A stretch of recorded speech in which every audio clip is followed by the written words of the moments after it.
Okay, so काल आपण पॉझेसिव्ह pronoun objective pronoun पाहिले. This is the table, me, us, you, you वगैरे. And then we have seen this passive sorry possessive pronoun. So त्याच्यामध्ये मी तुम्हाला ही trick सांगितली already की पॉझेसिव्ह ऍडजेक्टिव्ह कोणते येतं, पॉझेसिव्ह प्रोनाउन कोणते. ठीक आहे, हे सगळे वरचे ऍडजेक्टिव्ह येतं, हे पॉझेसिव्ह प्रोनाउन्स आहेत. So you just make sure if you are using possessive pronoun then don't use noun again, because the thing is that की नाऊन प्रोनाउन कधी सोबत येऊ शकत नाही, बिकॉज प्रोनाउन हे नाऊनला कम्प्लिटली रिप्लेस करत. हा, if you are using possessive adjective then you have to use pronoun, because adjective sorry you have to use noun only, because adjective नंतर नाऊनच आपण वापरतो. सो ऍडजेक्टिव्ह नंतर नाऊन वापरावंच लागेल, like my bag, your car. But for this possessive pronoun mine, ours, yours, तुम्हाला ते noun वापरता येणार नाही, because these are already pronoun, so you can't use noun. ठीक आहे. नेक्स्ट टॉपिक, याच्यामध्ये काही डाऊट्स एकदा माझ्या नोट्स आहेत ना घरी एकदा पुन्हा रिवाइज करत जा, सो दॅट यु नो काही असेल डाऊट्स किंवा काही प्रॉब्लेम असतील तर तुम्ही मला विचारू शकता. You can ask me. Next topic आहे रिफ्लेक्सिव्ह प्रोनाउन. पण रिफ्लेक्सिव्हच्या आधी मी डेमॉन्स्ट्रेटिव्ह घेतो, बिकॉज हा थोडा मोठा टॉपिक आहे. हा संपला की मग आपण रिफ्लेक्सिव्ह. रिफ्लेक्सिव्ह खूप छोटा आहे. आणि these are all types of pronoun.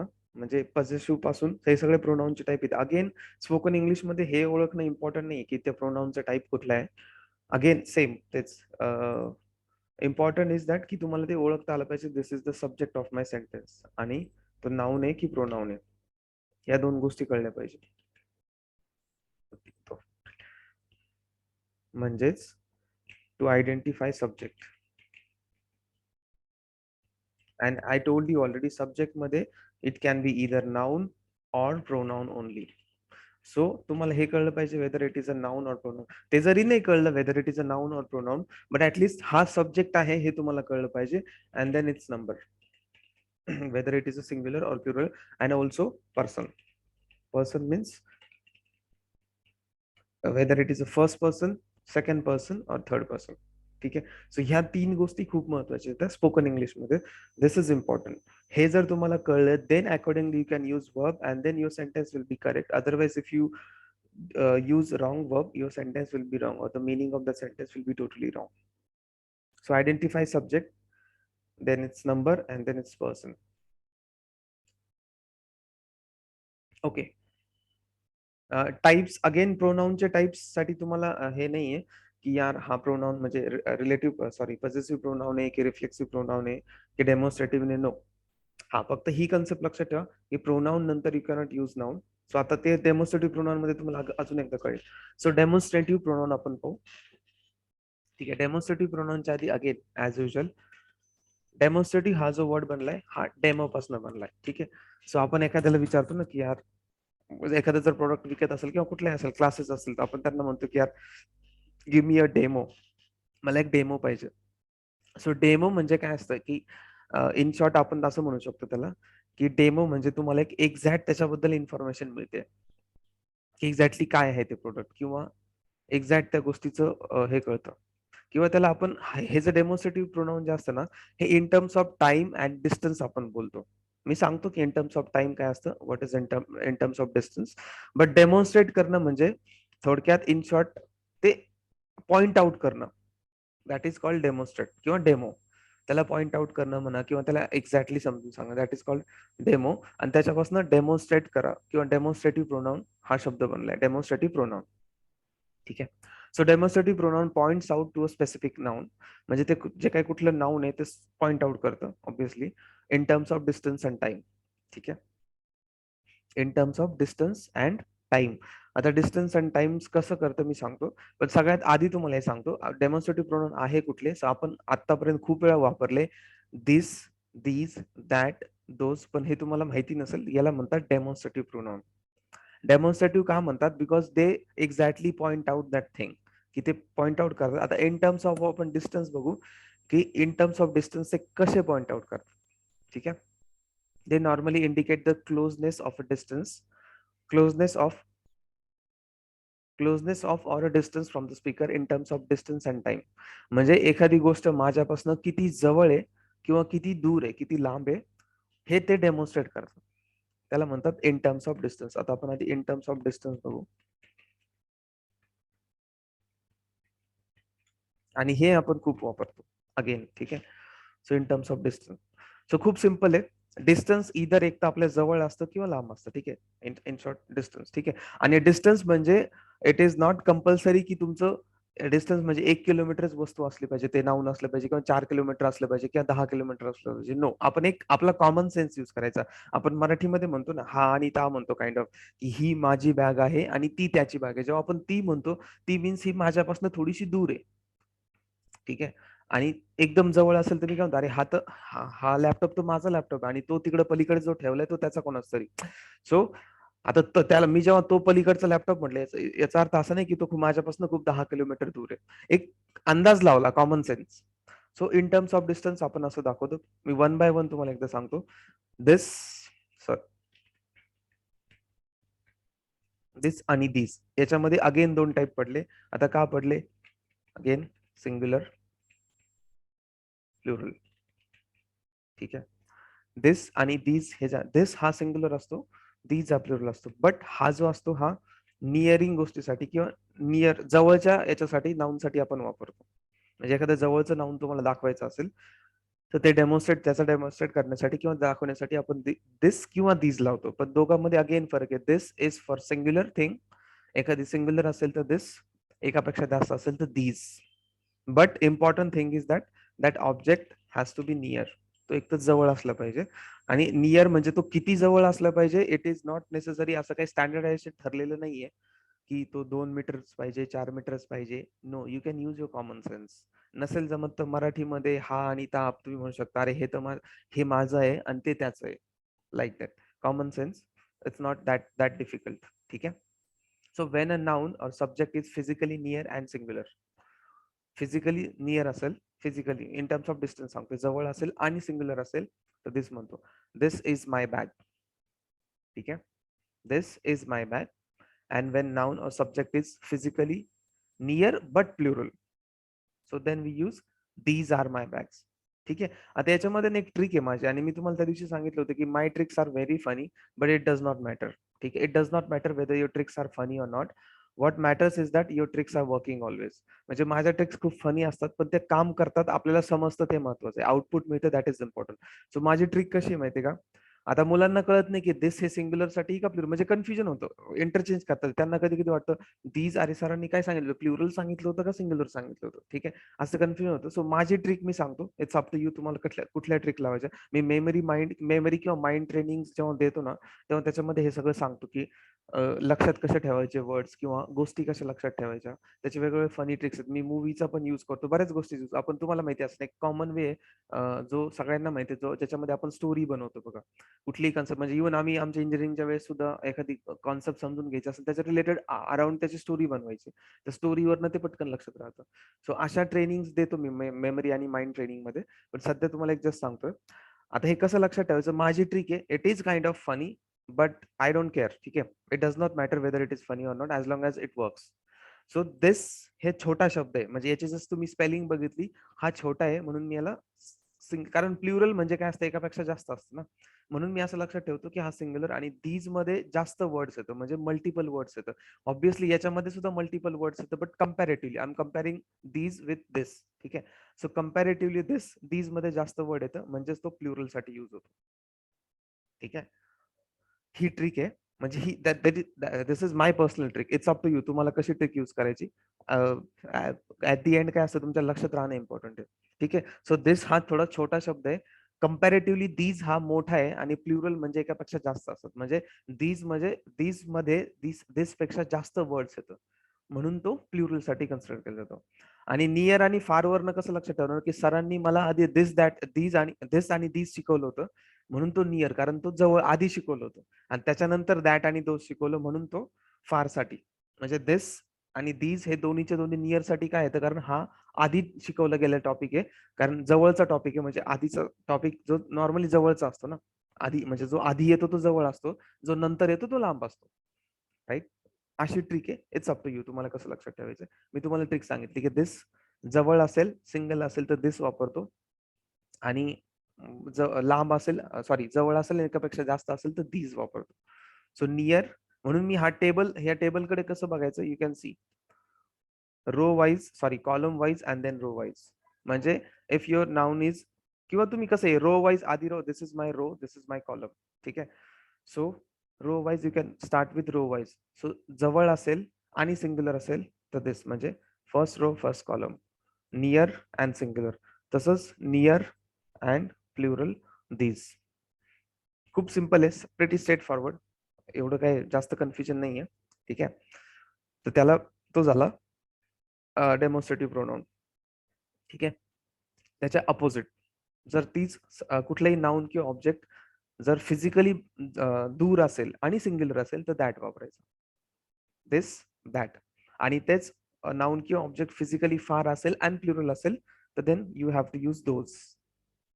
Pretty straight forward, इतकं काही कन्फ्युजन होण्यासारखं कारण नाही. सो नियर साठी दीज आणि दिस आणि दीज हे दोन वापरतात. फार साठी पण दॅट आणि दोज हे दोन वापरतात. ठीक आहे. बट दोघांमध्ये फरक काय, this singular, these plural, that singular, those plural. खूप सिंपल आहे. आता लेट्स से फॉर एक्झाम्पल इथे मी एक एक्झाम्पल लिहिलंय, near and singular, this is my bag. ठीक आहे. ही जवळ आहे म्हणून तो म्हटला दिस इज माय बॅग. फार असेल सिंग्युलर असेल अगेन, पण आता फार साठी सिंग्युलर साठी दॅट आहे तेच नाही, कारण हे फार आहे तो ऑब्जेक्ट, म्हणून that is my bag.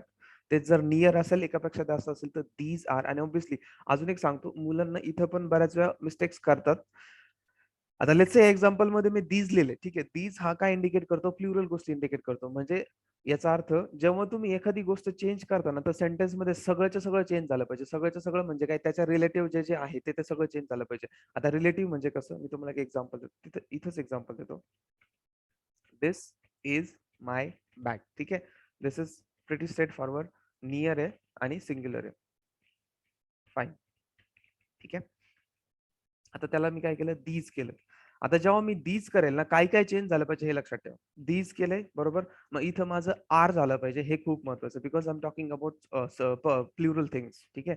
So मुलांचं कधी कधी मिस्टेक्स काय होतं, ते सगळ्याच्या सगळ्या गोष्टी बदलत नाही, ते दीज लावलं तिथे इज लावतात, जे चुकीचं आहे.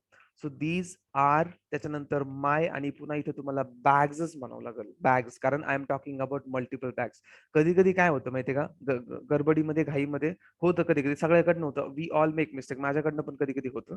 सो दीज आर माय, आपण बॅग लावतो, दिस इज टू रॉंग. का, because you are talking about multiple things, that's why you have use these. त्याच्यानंतर तुम्ही आर पण लावले, बट इथं तुम्ही सिंग्युलर ऑब्जेक्ट लावलाय. म्हणजे तुम्ही इथं सगळीकडे प्लुरल बद्दल बोलताय, बट इथं लावताना सिंग्युलर लावलाय. मराठीमध्ये सुद्धा आपण काय म्हणतो, ह्या माझ्या बॅगा आहेत असं म्हणतो, बरोबर. ह्या माझ्या बॅग आहे असं नाही म्हणत ना. मराठीमध्ये सुद्धा आपण काय करतो, जर सिंग्युलर मल्टिपल ऑब्जेक्ट्स असतील तर आपण त्याच्यानुसार त्याचं हे लावतो. आपण बॅगा म्हणतो, राईट. ह्या माझ्या खूप साऱ्या बॅग आहे, आपण असं तर नाही म्हणत ह्या माझ्या बॅग आहेत. नो. सो तसंच सेम तेच सांगायचं मला, की you have to change everything. Everything म्हणजे इफ यू आर चेंजिंग दिसचं जर तुम्ही दीज करताय तर तुम्हाला हा वर्ब सुद्धा चेंज करावा लागेल, अँड देन तुमचं नाउन सुद्धा चेंज होईल पुढचं. कुठलं एक्झाम्पल घ्या. आणि जर तुम्ही याला प्लुरल, कधी कधी मुलं असं पण म्हणतात, this is my and bags. हे पण चूक नाही करायचं, कारण इथं you are talking about single thing, single entity या फिर सिंगल ऑब्जेक्ट. देन तुमचा हा जो ऑब्जेक्ट आहे तो सुद्धा सिंगलच असला पाहिजे. म्हणजे मग मी जो मगाशी मुद्दा सांगितला ना, की तुमचं सगळं बदललं पाहिजे, सगळं मीन्स दिस, हे सगळं. तुम्ही जर दीज लावताय तर तुमचं वर्ब पण बदला, त्याच्यानंतर हे तुमचं पुढचं नाउन पण बदला, जसं मराठीमध्ये आपण करतो ऑब्विसली. सो हे खूप महत्वाचं आहे. ठीक आहे. तसंच अगेन लांब असेल, सिंगल असेल तर दॅट इज माय पेन. ठीक आहे. But those are, not is.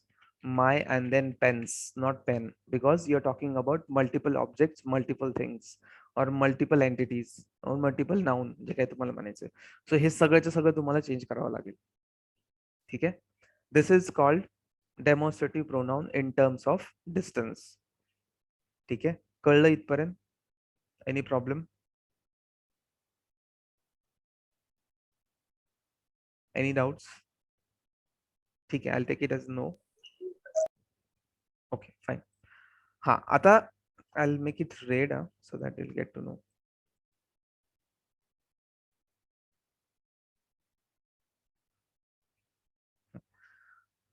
आता सी, इफ यू सी, मी थोडस एक अजून कालचं एक पुन्हा तुमचं रिव्हिजन होईल, की नाउन प्रोनाउन काय exactly. So if you see, इथं हे सगळं मी रेड कलर मध्ये केलंय because we are talking about demonstrative. मी फक्त डी लिहितो, demonstrative pronoun, right. I am talking about demonstrative pronoun. So if you notice, हे ऍक्च्युअली प्रोनाउन्सच येतं. का? कारण याच्यानंतर मी कुठला नाउन नाही लावला. प्रोनाउन म्हणजे याच्यानंतर मी लगेच वर्ब लावलं, म्हणजे हा माझा सेंटेन्सचा सब्जेक्ट आहे, त्याच्यानंतर लगेच वर्ब आहे. ठीक आहे, तर subject can be either noun or pronoun, right. हे मी तुम्हाला सांगितलं, हे मी खूप वेळा बोलेल. इट मीन्स हे ऍक्च्युअल प्रोनाउन आहे माझं. हे सगळ्याचे सगळे म्हणजे प्रोनाऊनच आहे असं नाही, डेमॉन्स्ट्रेटिव्ह प्रोनाऊन. ठीक आहे, बिकॉज इथं मी कुठल्याच याचं नाऊन वापर याच्यानंतर, कारण मी तुम्हाला सांगितलं होतं की एखाद्या शब्दानंतर जर नाऊन असेल तर तो काय असतो, ऍडजेक्टिव्ह असतो. म्हणजे सपोज पेन आहे, ठीक आहे, हा पेन आहे माझा, हे माझं नाऊन आहे, प्रॉपर नाऊन. प्रॉपर म्हणजे नॉट प्रॉपर नाऊन म्हणजे दत्ता वगैरे, म्हणजे हे नाऊन आहे, नाऊन. त्याच्या आधी जर मी रेड लावला, so this is my adjective. कुठलं? Red is my adjective. Reds become automatically adjective. तुम्हाला सगळ्यात बेस्ट एक्झाम्पल देतो, आय गेस मी दिलेलं आहे, बट अजून एक एक्झाम्पल देतो. वॉटर हा माझा शब्द आहे, ठीक आहे, मी इथं वॉटर म्हटले, let's say water is good, ठीक आहे, किंवा मी नुसतं वॉटर म्हणतो, वॉटर. फॉर एक्झाम्पल कन्सिडर करा, हे एक सेंटेन्स. आता याच्यामध्ये वॉटर हा माझा नाऊन आहे किंवा वॉटर हा माझा सब्जेक्ट आहे, I would say. But when I say water pollution, नीट लक्षात द्या, वॉटर पोल्युशन, वरच्या सेंटेन्स मध्ये वॉटर हा माझा नाऊन होता आणि तोच माझा सेंटेन्सचा सब्जेक्ट होता. ठीक आहे, आता इथं खाली काय झालंय ना, water is not not a subject और water is not even noun. आता सब्जेक्ट म्हणजे ओरिजिनली तो नाऊनच असतो. मी तुम्हाला तेच सांगतो की सी, मी जेव्हा एखाद्या गोष्टीला, मी तुम्हाला कपिल शर्माचं एक्झाम्पल दिलं होतं, आय गेस नसेल दिलं तर मी देतो ते लगेच.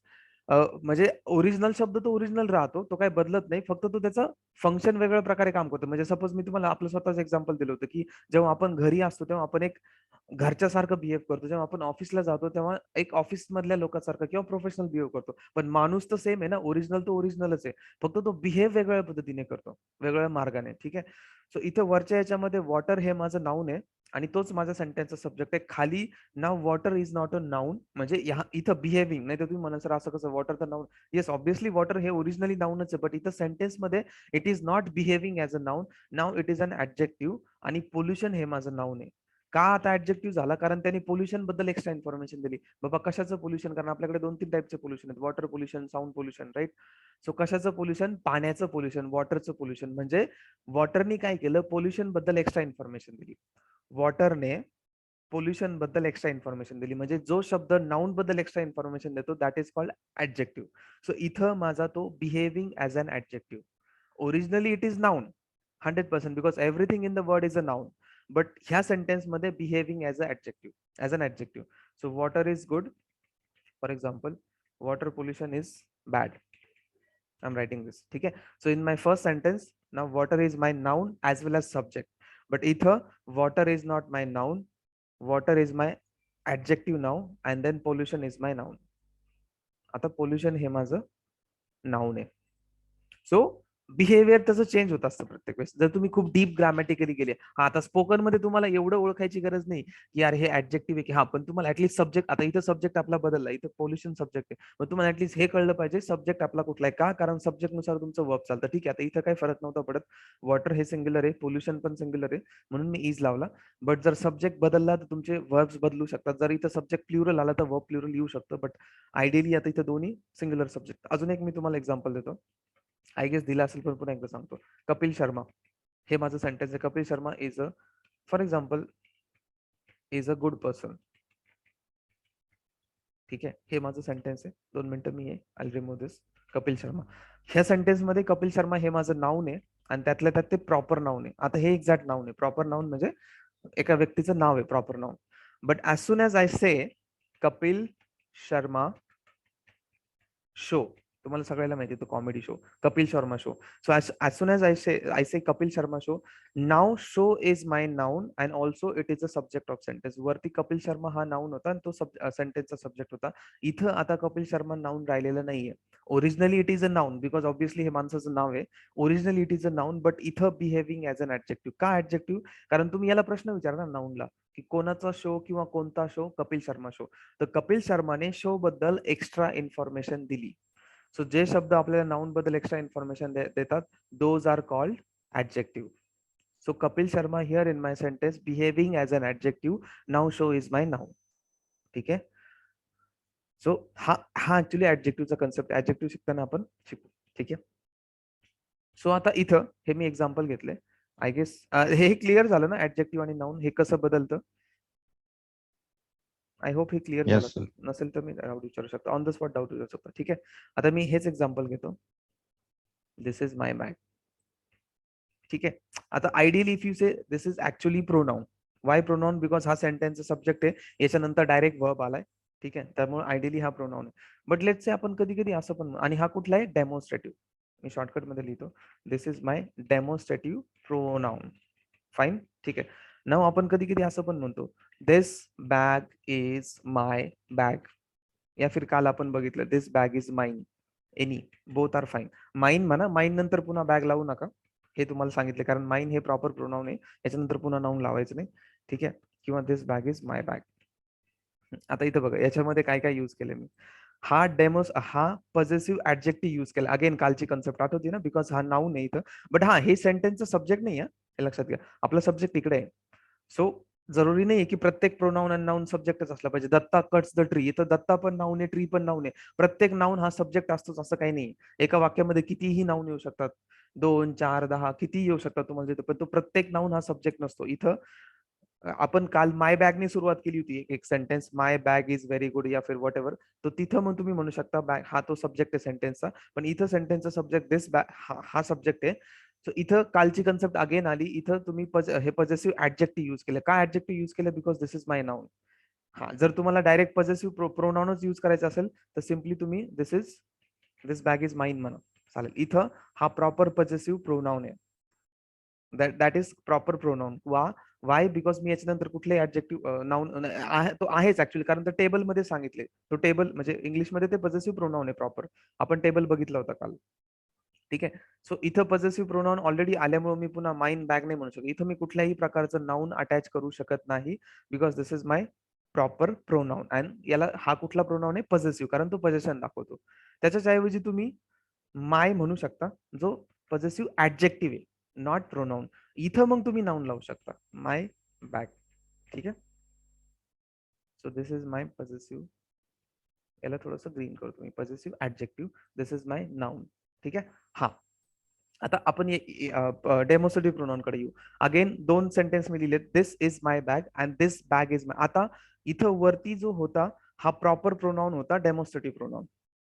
राईट, प्रॉपर प्रोनाउन, बिकॉज त्याच्यानंतर मी कुठलं नाऊन लावलं. पण आता इथं जर तुम्ही नीट नोटीस केलं, इथं मी नाऊन अटॅच केले. नाव this is not my pronoun. आता हा प्रोनाउन राहिलेला नाहीये. मग हा काय झाला? Again as usual this is my adjective. But हा कुठला ऍडजेक्टिव्ह? अगेन हा डेमॉन्स्ट्रेटिव्ह ऍडजेक्टिव्ह, कारण त्याचा मेन टाईप कुठला आहे? डेमो आहे. तो डेमो करतो ना, डेमो दाखवते. जसं मी तुम्हाला पॉझिटिव्ह ऍडजेक्टिव्ह, पॉझिटिव्ह प्रोनाउन, मी तुम्हाला काल सांगितलं, तो पॉझिटिव्ह ऍडजेक्टिव्ह काय आहे? हा वाला गोष्ट, कारण ते पोझिशन दाखवते. त्याचा ओरिजिनल टाईप काय? पॉझिटिव्ह आहे, कारण तो पोझिशन दाखवते म्हणून. पण त्याचा सब टाईप म्हणजे पार्ट्स ऑफ स्पीच मध्ये तो काय झाला? पॉझिटिव्ह ऍडजेक्टिव्ह झाला, कारण ऍडजेक्टिव्ह हा पार्ट्स ऑफ स्पीचचा एक भाग आहे. तुम्हाला मी शिकवले पार्ट्स ऑफ स्पीच काय येतं. पार्ट्स ऑफ स्पीच म्हणजे आपल्याला प्रत्येक शब्दाची ओळख बघायची. तुम्ही इथे जर नीट नोटीस केलं, मी तुम्हाला प्रत्येक शब्दाचीच ओळखच शिकवते, कारण प्रोनाउन पण हा पार्ट्स ऑफ स्पीचचाच भाग आहे. ठीक आहे. सो इथं माय हे पॉझिटिव्ह ऍडजेक्टिव्ह होतं, तसं दिस नंतर मी बॅग लावल्यामुळे आता हे सेंटेन्स काही चुकीचं नाही. इथं तुम्ही लावू शकता. याच्यासारखं नाहीये की आता इथं माइन लावलं म्हणजे मी आता पुन्हा नाऊन लावू शकत नाही, कारण इथं कसं होतं, कालच्या केसेसमध्ये मी जर माइन लावलं तर मला इथे नाऊन लावायला अलाउड नव्हतं. तसं इथं इथं गरज नाही. तुम्ही दिस नंतर पुन्हा नाऊन लावू शकता, कारण दिस हा 2 प्रकारे बिहेव करू शकतो. दिस हा प्रोनाऊन पण आहे, दिस हा ऍडजेक्टिव्ह पण आहे. सो जेव्हा तुम्ही नाऊन लावाल तेव्हा तो ऍडजेक्टिव्ह बनेल, आणि जेव्हा तुम्ही इथलं नाऊन काढून टाकाल म्हणजे वरची गोष्ट, तेव्हा तो प्रोनाऊन बनेल. सो वरच्या सेंटेन्स मध्ये दिस हा माझा प्रॉपर प्रोनाऊन आहे.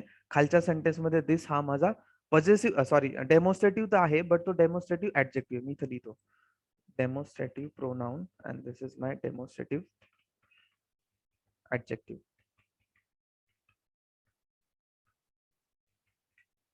ठीक आहे. आणि हे सेंटेन्स दोन्ही फाईन आहेत. प्रोनाऊनच्या केसमध्ये तसं नव्हतं. प्रोनाऊनच्या केसमध्ये जर तुम्ही डेमॉन्स्ट्रेटिव्ह प्रॉपर डेमॉन्स्ट्रेटिव्ह प्रोनाऊन लावला, म्हणजे सपोज फॉर एक्झाम्पल यातलं कुठलं लावलं, आवर्स, देअर्स, युअर, तर तुम्हाला इथं नाऊन लावायला अलाउड नाहीये, कारण नाऊन आणि प्रोनाऊन सोबत येऊ शकत नाही. ठीक आहे. त्या केसमध्ये अलाउड नव्हतं. इथं इथं आहे. इथं कारण दिस हा दोन्ही प्रकारे बिहेव करतो, कारण याचा आता पुन्हा वेगळं प्रोनाऊन पडत नाही. सो जेव्हा दिस नंतर जर कुठलंच नाऊन नसेल तर तो प्रॉपर डेमॉन्स्ट्रेटिव्ह प्रोनाऊन आहे, आणि दिस नंतर जर तुम्ही इथं कुठं नाऊन अटॅच केलं तर तो डेमॉन्स्ट्रेटिव्ह ऍडजेक्टिव्ह झाला, जसं मी इथे लिहिलंय. आय होप तुम्हाला हे दोन गोष्टी वरती डेमॉन्स्ट्रेटिव्ह प्रोनाउन मी क्लिअरली लिहिले. डेमॉन्स्ट्रेटिव्ह प्रोनाउन आहे, त्याच्यानंतर जर नाऊन लावलं तर ते, कारण नाऊन आणि प्रोनाउन कधी सोबत येऊ शकत नाही. सो इथं नाऊन आलंय, त्याच्यामुळे मी आता याला प्रोनाउन म्हणू शकत नाही. This is not my pronoun anymore, this is my adjective now. हा, अगेन स्पोकन इंग्लिश मध्ये इतकं डीप तुम्हाला शिकायची गरज नाही किंवा इतकं डीप अंडरस्टँड करायची गरज नाही. हे तुम्हाला नॉलेज म्हणून सांगितले. ठीक आहे, फक्त तुम्हाला सेंटेन्सचा सब्जेक्ट कोणता आहे ते कळलं पाहिजे. आता इथं हा माझा सेंटेन्सचा सब्जेक्ट झाला, इथं वरती दिस होता, आता हा माझा बॅग झालाय बिकॉज हा मी नाऊन लावला इथं. कारण ऍडजेक्टिव्ह जो असतो तो सब्जेक्ट नसतो वाक्याचा. कारण मी तुम्हाला काय सांगितलं, सब्जेक्ट मध्ये ऑलवेज इधर नाऊन किंवा प्रोनाऊन येतं. आपल्याकडे 8 पार्ट्स ऑफ स्पीच येतं. 8 मध्ये व्हर्ब, प्रिपोजिशन, कंजंक्शन, इंटरजेक्शन हे कधी सब्जेक्ट नसतात सेंटेन्स. मी तुम्हाला ते सांगतो की हे प्रत्येक गोष्ट पार्ट्स ऑफ स्पीचच्या पॉईंट ऑफ व्ह्यूने बघा. Now we are learning noun and pronoun. It means बाकीचे जे मी तुम्हाला ज्या अर्थी सांगतोय ना की सब्जेक्ट फक्त नाऊन आणि प्रोनाऊन असतो, म्हणजे बाकीचे जे पार्ट्स ऑफ स्पीच उरलेत, 8 पैकी 6 उरलेत, राईट, 6 आपल्याकडे रिमेनिंग आहेत. तर 6 मध्ये तुमचा adjective, verb, adverb, preposition, conjunction, interaction हे वाक्याचा सब्जेक्ट असू शकत नाही. म्हणून ह्या सेंटेन्स मध्ये बॅग हा का सब्जेक्ट झालाय, बिकॉज हे आता माझा ऍडजेक्टिव्ह बनले. ऍडजेक्टिव्ह हा सेंटेन्सचा सब्जेक्ट नसतो, म्हणून बॅगला ऑटोमॅटिकली सब्जेक्ट व्हावं लागेल. तसंच वॉटर पोल्युशन आपण जे वरती घेतलं ना, इथं वॉटर पोल्युशन हे जे एक्झाम्पल घेतलं ना, नाव वॉटर इज माय, इथं वॉटर हा माझा प्रॉपर सब्जेक्ट होता कारण ते नाऊन होतं, इथं वरती नाऊन होतं. पण इथं ते आता ऍडजेक्टिव्ह बनलंय आणि ऍडजेक्टिव्ह हा सेंटेन्सचा सब्जेक्ट नसतो, म्हणून आता पोल्युशन हा माझा सब्जेक्ट बनलाय. लॉजिक्स, ठीक आहे, लॉजिकली विचार करा, प्रत्येक गोष्ट खूप सोपं आहे, इतकं डिफिकल्ट नाहीये. आणि प्रत्येक गोष्ट पार्ट ऑफ स्पीचच्या पॉईंट ऑफ व्ह्यूने बघा, कारण प्रत्येक सेंटेन्स मध्ये पार्ट्स ऑफ स्पीच असतात. मी तुम्हाला क्लिअरली सांगितलं होतं, कुठलंही सेंटेन्स जे बनतं ते पार्ट्स ऑफ स्पीचनेच बनतं. म्हणजे कुठलंही सेंटेन्स जेव्हा बनेल ना, तेव्हा त्याच्यामध्ये कुठले ना कुठले पार्ट्स ऑफ स्पीच असतात. जशी आपली फॅमिली आपल्या लोकांनी बनते किंवा मेंबरनी बनते, किंवा टीम काही लोकांची बनते, राईट, म्हणजे इट मीन्स टीम मध्ये लोकच असतात किंवा फॅमिलीमध्ये आपले जवळचे मेंबर असतात. तसंच सेंटेन्स जे बनतं ते ह्याच शब्दांनी बनतं, म्हणजे याचा अर्थ सेंटेन्स मध्ये याच्यापैकीच काही ना काहीतरी असतील. मग त्याच्यामध्ये आपण नाऊन पाहिले, आता प्रोनाऊन बघतोय. ऍडजेक्टिव्ह पण मी तुम्हाला सांगितलं, वर्ब आपण ऑलरेडी बघितले.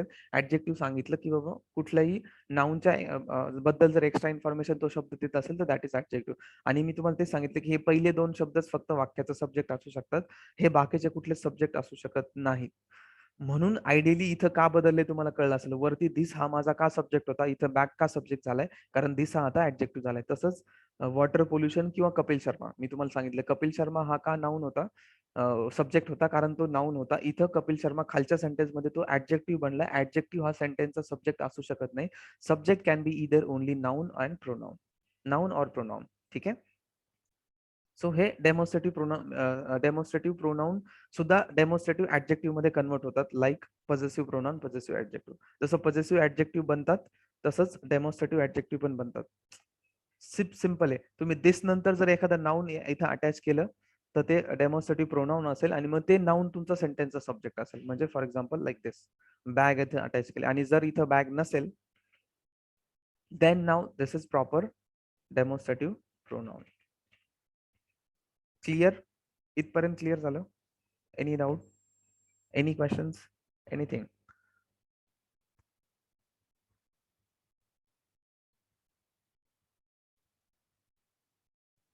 ठीक आहे, take it as a no. ठीक आहे, डेमॉन्स्ट्रेटिव्ह ऍडजेक्टिव्ह तुम्ही बघितलं इथं बघा, मी स्क्वेअर ब्रॅकेट केलंय, आय गेस. हा, सो दिस बुक, आता इथं मी बुक ऍड केले म्हणून आता बुक हे ब्ल्यू कलर म्हणजे नाऊन आहे माझं, ठीक आहे. सो बुक लावल्यामुळे हा डेमॉन्स्ट्रेटिव्ह ऍडजेक्टिव्ह झालाय, ठीक आहे. This book is my book. So if I remove this, जर मी बुक काढून टाकलं तर मग तो प्रॉपर प्रोनाऊन असेल, कारण तिथं कुठं नाऊन लागलेलं नाही. कारण नाऊन प्रोनाऊन सोबत येऊ शकत नाही. इथं मी नाऊन जोडले म्हणजे जर अर्थ याला प्रोनाऊन, याला ऍडजेक्टिव्हच व्हावं लागेल, हा प्रोनाऊन असू शकत नाही. तसंच अगेन दोज प्लेन्स, आता इथं बघा दोज आहे, पुला मी इथं प्लुरल केले कारण मी तुम्हाला सांगितलं मुलं ही चूक करतात. सगळ्या गोष्टी तुमच्या बदलल्या पाहिजे, सगळ्या. दोज इथं प्लेन्स म्हणजे प्लुरलच आलं पाहिजे इथं पुढचं नाऊन. कारण दोज म्हणाल आणि सिंग्युलर म्हणाल, दोज पेन म्हणजे चुकीचं आहे, दोज पेन्सच म्हणावं लागेल तुम्हाला. प्रत्येक गोष्ट बदलावी लागेल. जसं मराठीमध्ये सांगितलं ना की ह्या बॅगा म्हणतो आपण, ह्या बॅगा, नॉट ह्या बॅग. सो तसं तुम्हाला प्रत्येक गोष्ट बदलावं लागेल. जर तुम्ही प्लुरल लावताय म्हणजे इथं, तर हे पण प्लुरल करावं लागेल, वर्ब पण प्लुरल करावं लागेल. Those planes are very fast. So those इथं प्लेन्स हे माझं नाऊन आहे, दॅट इज वाय हा डेमॉन्स्ट्रेटिव्ह ऍडजेक्टिव्ह आहे, कारण नाऊन प्रोनाऊन सोबत येऊ शकत नाही. So I cannot say this is a pronoun, no. It is my, हा डेमॉन्स्ट्रेटिव्ह आहे कारण त्याचा बेस टाईप जो आहे तो डेमॉन्स्ट्रेटिव्ह, कारण तो डेमॉन्स्ट्रेट करतोय. पण हा डेमॉन्स्ट्रेटिव्ह प्रोनाउन नसून हा डेमॉन्स्ट्रेटिव्ह ऍडजेक्टिव्ह आहे इथं, दिस किंवा दोज. ठीक आहे, इथपर्यंत कळलं इन टर्म्स ऑफ डिस्टन्स. हा, आता डिस्टन्सचं कसं असतं, डिस्टन्सचं काही असं स्पेसिफिक नाही. आता सपोज फॉर एक्झाम्पल कन्सिडर करा की दोन शॉप बद्दल बोलतोय मी. एक शॉप येतं, लेट्स से वॉचचं शॉप आहे, मला एक वॉच घ्यायचंय, कुठलाही वॉच घ्यायचं असेल, ठीक आहे, त्या वॉचचं शॉप आहे. आता मी इथं बानेरमध्ये राहतो, तर एक शॉप बानेरमध्ये, ठीक आहे, सॉरी फॉर दिस, एक शॉप बानेरमध्ये, एक शॉप वाघोलीमध्ये, ठीक आहे. आता जेव्हा बानेरचं शॉप जे असेल, ठीक आहे, बानेरच्या शॉपला मी दिस शॉप म्हणेल. वाय? बिकॉज हे माझ्या जवळ आहे. दिस वॉच शॉप जे असेल ते, म्हणजे मला म्हणायचं की हे बानेर मधलं शॉप जे आहे ते थोडं छान आहे किंवा चांगलं आहे किंवा मोठे आहे. So I would say this shop. But वाघोलीचं जे असेल ते दॅट शॉप म्हणेल. वाय? आता मी तुम्हाला तेच सांगतो की डिस्टन्स, किती डिस्टन्स असलं पाहिजे असं इंग्लिशमध्ये काही, इव्हन मराठीमध्ये सुद्धा असं काही कंपल्शन नाही की 10 किलोमीटर ऑब्जेक्ट असेल तरच तो दूर असतो आणि 2 किंवा 2 किलोमीटर असेल तरच तो दूर असतो. No, you can use your common sense, use your common sense. किंवा तुम्ही सिम्पली एक काम करा ना, आपण एक सिच्युएशन कन्सिडर करू. एक टेबल आहे, ठीक आहे, आता मी माझ्यासमोर टेबल आहे, ठीक आहे, हा टेबल आहे फॉर एक्झाम्पल, ठीक आहे, त्या टेबलच्या बाजूला मी बसले. आता टेबलवरती सपोज मी इथं बसले फॉर एक्झाम्पल, कन्सिडर करा ह्या साईडला. इथं एक मोबाईल ठेवलाय माझ्या, ठीक आहे. आता हे डिस्टन्स बघा खूप थोडे आहे, हार्डली मीटर मध्ये पण नसेल तर डिस्टन्स सेंटीमीटर मध्ये नसेल. आणि इथे एक मोबाईल ठेवलाय, ठीक आहे. सो आता हा जो मोबाईल आहे याला मी दिस म्हणेल. वाय? बिकॉज हा माझ्या थोडासा जवळ आहे, दिस मोबाईल. बट हा जो मोबाईल आहे याला मी दॅट म्हणू शकतो, दॅट मोबाईल. म्हणजे माय पॉइंट इज दॅट, आता इथं बानेर वाघोलीचं distance, my point is that की इंग्लिशमध्ये असं काय मेन्शन नाही केलेलं की बाबा एवढं एवढं डिस्टन्स असेल तरच तो दूर असतो, म्हणजे 10 किलोमीटरच्या बाहेर असेल तरच तो दूर पकडायचा 10 किलोमीटरच्या रेंजमध्ये, नाहीतर 10 किलोमीटरच्या आत रेंजमध्ये. सपोज हे 10 किलोमीटर रेडियस आहे माझी फॉर एक्झाम्पल. असं काही रूल नाहीये की ह्या 10 किलोमीटरच्या रेडियस मध्ये असेल तरच तो नियर असतो, याच्या बाहेर असेल तर तो ऑब्जेक्ट फार असतो आणि त्याला तुम्ही दॅट लावायचं. No, this is not the case. म्हणजे असा काही रूल नाहीये की डिस्टन्स, फक्त तुम्ही तुमचा you can use your common sense. जसं मी आता तुम्हाला ह्या टेबलचं एक्झाम्पल दिलं, ह्या टेबलमध्ये इफ यू सी हे डिस्टन्स खूप थोडे आहे. इथं सुद्धा वाघोली आणि बानेरचं जेव्हा मी एक्झाम्पल दिलं, इट इज नॉट नेसेसरी की तुमचं किती डिस्टन्स असलं पाहिजे, you can use your common sense. एखादी वस्तू तुम्हाला फिजिकली जवळ दिसते तीच लांब दिसते, म्हणजे फॉर एक्झाम्पल हे एक्झाम्पल, इथं मला हा फोन थोडा फिजिकली जवळ दिसतो म्हणून मी दिस यूज केला, हा फोन थोडा फिजिकली लांब वाटते म्हणून मी दॅट यूज केला. ठीक आहे, क्लिअर? सो दिस आणि that in terms of distance तुम्हाला काही स्पेसिफिक असं काही स्टँडर्डायझेशन नाहीये की एवढा दूर पाहिजे किंवा एवढा एवढा किलोमीटर पाहिजे. क्लिअर इथपर्यंत? Yes sir. Okay. So in terms of आता टाइम आपण बघू. This is very nice topic actually, पण हे मुलांना कळत नाही. इन आणि त्यांना बऱ्यापैकी इन टर्म्स ऑफ डिस्टन्सच माहिती असतं, इन टर्म्स ऑफ टाइम पण असतं. ठीक आहे, आता तुम्ही म्हणाल सर ठीक आहे, डिस्टन्स इन टर्म्स ऑफ, आपण डिस्टन्स एखादी गोष्ट जवळ आणि दूर दाखवू शकतो. म्हणजे इथं इथं माझ्या जवळ एक वस्तू आहे ती दाखवली, म्हणजे इन टर्म्स ऑफ डिस्टन्स. मी काय म्हणतो तुमच्या लक्षात घ्या, इन टर्म्स ऑफ डिस्टन्स एखादी गोष्ट आपण नियर किंवा फार दाखवू शकतो, राईट? आयडियली किंवा लॉजिकली किंवा सायंटिफिकली ज्याला आपण म्हणतो. एखादी कुठलीही गोष्ट आपण डिस्टन्सच्या पॉइंट ऑफ व्ह्यूने, इन टर्म्स ऑफ म्हणजे त्याच्या पॉइंट ऑफ व्ह्यू डिस्टन्सने दाखवू शकतो की बाबा पुणे सिटी जवळ आहे आणि नाशिक सिटी दूर आहे. तुम्ही म्हणाल इन टर्म्स ऑफ टाइम कशी एखादी गोष्ट तुम्ही लांब दाखवू शकता? इन टर्म्स ऑफ टाइम एखादी गोष्ट कशी लांब दाखवू शकता किंवा जवळ दाखवू शकता? Any idea? कोणी सांगू शकतो मला इन टर्म्स ऑफ टाइम एखादी गोष्ट आपण कशी जवळ किंवा लांब दाखवू शकतो? डिस्टन्स ठीक आहे, फाईन आहे, कॉमन सेन्स सगळ्यांना समजतं. जवळ आहे वस्तू म्हणजे फिजिकली जवळ आहे, 1 किलोमीटर आहे ती जवळ झाली. त्याच्यापेक्षा तीच वस्तू जर 10 किलोमीटर आहे तर ती दूर झाली. अगेन मी तुम्हाला ते सांगतो, इंग्लिशमध्ये असं काही नाहीये की 1 किलोमीटर असेल तरच जवळ. मी जस्ट एक एक्झाम्पल दिले. सो कोणाला काही आयडिया, कोणी मला सांगू शकतो इन टर्म्स ऑफ टाइम एखादी गोष्ट कशी जवळ किंवा दूर दाखवणार? Any idea? Use your common sense, logical थोडस विचार करा. हा, आता याच्यामध्ये फिजिकल नाऊन नसेल. आता इन टर्म्स ऑफ टाइम आपण जेव्हा दाखवतो ना, फिजिकल वस्तू नसेल. म्हणजे तुम्ही बॅग किंवा लॅपटॉप, इथे तुम्ही ऍबस्ट्रॅक्ट नाऊन यूज करू शकता. Abstract noun. एनी तर आयडिया? आपण नाही का म्हणू शकत सर की मी आज जाणार आहे किंवा मी उद्या जाणार आहे किंवा मी आता हे करतोय किंवा मी नंतर हे करणार आहे, असं बट काही but something. I need pronoun. आपण प्रोनाउन बद्दल बोलतोय म्हणजे काहीतरी तिथं हे असलं पाहिजे. प्रोनाउन म्हणजे काहीतरी नाऊन बद्दल आपण इथं बघा ना, मी आतापर्यंत जे काय बोललो तुमच्याशी, बॅग, पेन, तुम्ही जे म्हणताय ना की मी हे करेल, तुम्ही ते ऍक्शन बद्दल बोलताय की हे करेल, तिकडे जाईल. आपल्याला नाऊन पाहिजे, नाऊन किंवा प्रोनाउन. आणि प्रोनाउन म्हणजे तुमच्या लक्षात आलं का, आपण काय शिकतोय, डेमॉन्स्ट्रेटिव्ह प्रोनाउन शिकतोय, बरोबर. म्हणजे इथं हो तुम्हाला हो. प्रोनाउन बद्दल सांगायचंय. मग तुमचं एक्झाम्पल तुम्ही थोडंसं इलॅबोरेट करून सांगा मला, की एक्झॅक्टली इथं तुम्ही एखादा प्रोनाउन कसं किंवा नाऊन कसं लावणार. मी तुम्हाला एक ट्रिक सांगितली की तुम्ही ऍबस्ट्रॅक्ट नाऊन इथे युज करू शकता. बिकॉज आता एखादी गोष्ट इन टर्म्स ऑफ, आता सपोज पेन आहे, पेनला मी इन टर्म्स ऑफ टाइम दाखवू नाही शकत, दूर आहे की लांब आहे. So you have to use abstract things here किंवा ऍबस्ट्रॅक्ट नाऊन हिअर. कन्फ्युज नका हो तुम्ही, म्हणाल सर तुम्ही तर प्रोनाउनचा टॉपिक शिकवता आणि ते नाऊन बद्दल नाही का नाही नाही, बोलता. कळालं कळालं. हा. सो म्हणजे ऑब्व्हियसली नाऊनच्या ऐवजीच आपण प्रोनाउन वापरतो ना, कारण सी आपण प्रोनाउन वापरतो म्हणजे काय, कुठल्या ना कुठल्या नाऊन बद्दलच आपण बोलतोय ना. म्हणजे याचा अर्थ अगेन, जर मी तुम्हाला इथं प्रोनाउन शिकवतोय म्हणजे we are talking about noun only, फक्त त्याच्या ऐवजी आपण तो शब्द वापरतो म्हणून त्याला प्रोनाउन म्हणतात. बट आयडियली जर लॉजिकली बघितलं तर we are talking about noun only. Anil, any idea? Vijay, आता कोण अनिल सांगत होते का? विजय. अनिल, एनी आयडिया आहेत? नाही. ओके. Any idea? असे कुठली गोष्ट इन टर्म्स ऑफ टाइम आपण कसं दाखवू शकतो? थोडंसं लॉजिक लावा ना, कॉमन सेन्स. ठीक आहे, मी तुम्हाला एक हिंट देतो. मीटिंग बद्दल मी बोलतोय, माझी मीटिंग. टोल्ड यू ना, abstract noun. Meeting is abstract noun. आता सांगू शकता मीटिंग मी लांब आणि दूर कशी दाखवू शकतो इन टर्म्स ऑफ टाइम?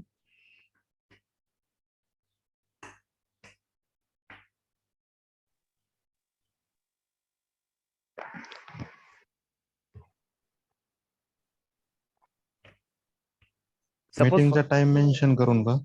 नाही, सपोज मी असं म्हणतोय, दिस मीटिंग, ठीक आहे, दॅट मीटिंग, ठीक आहे.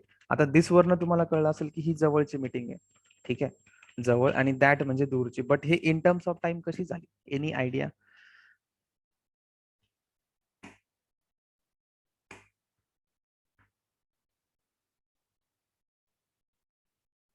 नाही sir. ओके, ठीक आहे, मी सांगतो. खूप सिम्पल आहे. सी, आपण टेन्सेस मध्ये त्याला सांगू शकतो. म्हणजे आता this meeting in terms of time म्हणजे कशी, दिस मीटिंग म्हणजे आता 5 मिनिटांपूर्वी जी माझी मीटिंग झाली, किंवा आता जी चालू आहे करंट मीटिंग, त्याला तुम्ही दिस मीटिंग म्हणू शकता. आणि कालची मीटिंग म्हणा, परवाची मीटिंग म्हणा, किंवा 1 तासापूर्वी जी मीटिंग झाली, त्याला तुम्ही दॅट मीटिंग म्हणू शकता. म्हणजे इन टर्म्स ऑफ टाइम सुद्धा तुम्ही गोष्टी जवळ किंवा दूर दाखवू शकता. सिम्पल एक्झाम्पल अजून एक सांगतो. आयडिया आहे, माझ्या डोक्यात एक आयडिया आली, ठीक आहे, आत्ता माझ्या डोक्यात आयडिया आली किंवा आज आली, लेट्स से टुडे, आज आली आयडिया, ठीक आहे. तर त्याला मी काय म्हणणार, ही जी तुझ्या डोक्यात जी धिस आयडिया आली ना, ही खूप भन्नाट आयडिया आहे यार, म्हणजे धिस आयडिया, ठीक आहे. समजा मी तुम्हाला अजून एक थोडं इलॅबोरेट करून सांगतो. आपण एखाद्या फेस्टिवल, चला एखाद्या गणपतीच्या फेस्टिवल बद्दल बोलतो की we are going to celebrate that Ganpati festival, ठीक आहे. आणि त्यासाठी मी सगळ्यांकडनं आयडियाज घेतल्या. आपण 3 दिवस झाले डिस्कशन करतोय, ठीक आहे. तर आज तुमच्या डोक्यामध्ये जी आयडिया आली ती जरा मला छान आवडली, मस्त होती, ठीक आहे. तर मग मी काय म्हणणार आहे, आजची दिस आयडिया म्हणजे आजची जी आयडिया होती, टुडेज आयडिया, तर आजची जी आयडिया होती ती आयडिया खूप छान होती, म्हणून मी काय म्हणणार, दिस आयडिया इज व्हेरी नाईस, ठीक आहे. पण आता तुम्ही कन्सिडर करा, मी तुम्हाला सांगितलं आपलं डिस्कशन 3 दिवसापासून चालू आहे. मग काल एक जणांनी मला आयडिया दिली होती, कालची जी आयडिया, म्हणजे मी त्याला काय म्हणणार, दॅट आयडिया. म्हणजे you can say yesterday's idea. म्हणजे इन टर्म्स ऑफ टाइम सुद्धा आपण गोष्टी दूर किंवा लांब दाखवू शकतो. कळलं का मी काय म्हटलं? लॉजिकली समजून घ्या. अगेन मी तर बघा ना, नाऊन यूज केलेत ना.